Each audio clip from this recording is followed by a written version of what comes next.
రేపు అబద్ధ క్రీస్తు వాని ప్రవక్త ఛాలెంజ్ని స్వీకరించి ఈ అద్భుతాలు చేస్తాడు. చేసినప్పుడు ఇతడు ఖచ్చితంగా నమ్ముతాడు.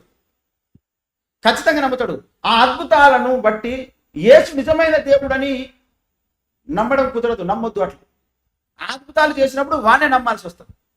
ఆ అద్భుతాలు వాడు చేస్తాడు. అలా గనక వాడు చేసినటువంటి అద్భుతాలను చూసి వీడే నిజమైన దేవుడు అని నమ్మితే గనక వారందరూ కూడా 666 ముద్ర వేయించుకోవాల్సి వస్తుంది. 666 ముద్ర ఎప్పుడైతే వాళ్ళు వేసుకుంటారో వాళ్ళందరూ కూడా ఖచ్చితంగా నరకం వెళ్ళిపోతారు. అయితే ఇప్పుడు ఈ తెలుగు ప్రజానికంలో ఉన్న క్రైస్తవులను మభ్యపెట్టడానికి, మోసం చేయడానికి తీయని మాటలతో, వక్ర మాటలతో గట్టిగా అరిచి మాట్లాడి అనేక మంది సత్క్రైస్తవులను వాళ్ళ మాయలో చిక్కించుకోవడం కొరకు సాతాను ఈ వ్యక్తిని రేపుకున్నట్టుగా కనబడుతుంది. అందుకే గట్టిగా